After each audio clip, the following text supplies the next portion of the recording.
So Pittsburgh isn't usually considered to be a big tourist destination, but we had a really good time there. Yeah, we did what is probably the most touristy thing there, and it is totally worth it. It's called the Monongahela Incline.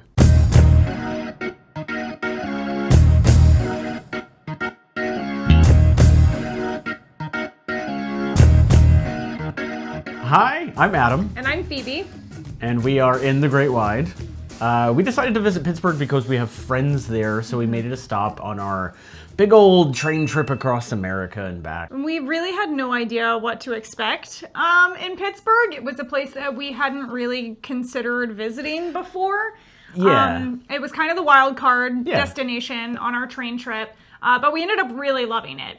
Yeah, just across the river from downtown near Station Square and the Smithfield Street Bridge, we rode the Monongahela Incline.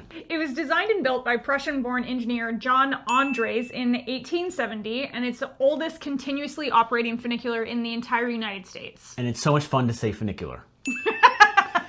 It is one of the two surviving inclines in Pittsburgh. The other is the nearby Duquesne Incline.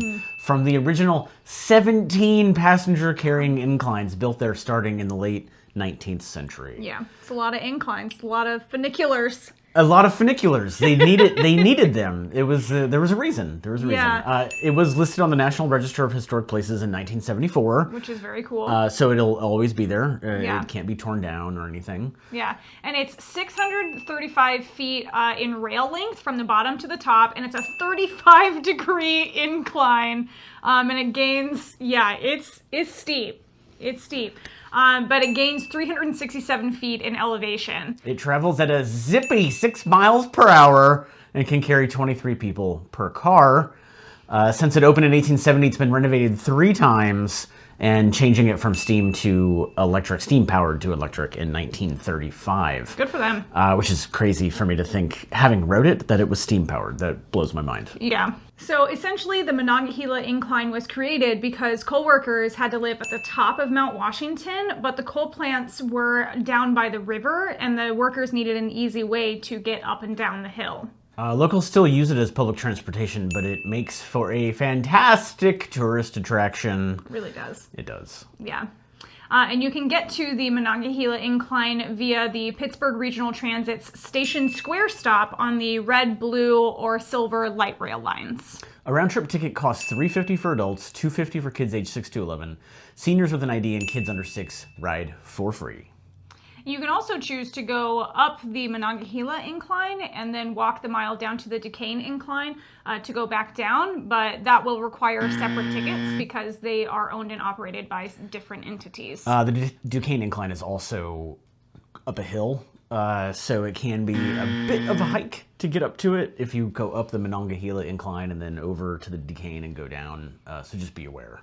So maybe it would be smarter to go up the Duquesne and then go down to the Monongahela Incline. If you want to and do then both. Go down. It's perfect. The Monongahela Incline runs from 5:30 a.m. to 12:45 a.m. from Monday to Saturday and 8:45 a.m. to midnight on Sundays and holidays. So it's like an all-day availability. I mean, it's public transportation. Yeah. Like it acts primarily as public transportation. People use it as a tourist spot, but it acts like your bus or subway in any other city. Yeah. It's part of that system to get people up to this area that you have to go by car in a very weird windy road to get up. Yeah. So it makes sense that it runs for, essentially 18 hours a day. Almost. Yeah.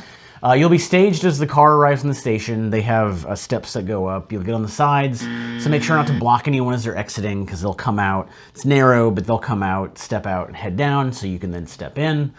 Otherwise, everything gets delayed, and then inevitably you sit in the middle of the incline waiting for someone to get onto the car or get off of the car. Yeah. So just make sure that you keep things running smoothly.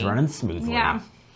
At the top of the incline are the Shiloh Street Shops, which is a mouthful to say, but it also includes an ice cream shop and eateries. Plus at the top is the Patrick Fagan Overlook, where you can enjoy the spectacular views of the river and the iconic PPG Place Tower that looks like a castle in the downtown skyline. It's pretty cool. Yeah, we went for sunset and it was just amazing. The ride itself is only about 5 minutes, but it's totally worth the few bucks to do it. To go up and either have lunch at the eateries or just to go before dusk like we did, hang out, look at the beautiful vistas, and watch the lights of downtown Pittsburgh slowly light up. Yeah. It's kind of magical, honestly. Yeah, it was really cool. And we didn't intend to necessarily do that, but it was worth it. It worked out and so it worked well. out perfectly. Yeah. So give Pittsburgh a chance. We have more recommendations coming for more stuff to do in this surprisingly wonderful city. So hit the subscribe button and head over to our website to sign up for our newsletter so you'll get all of our recommendations as we release them.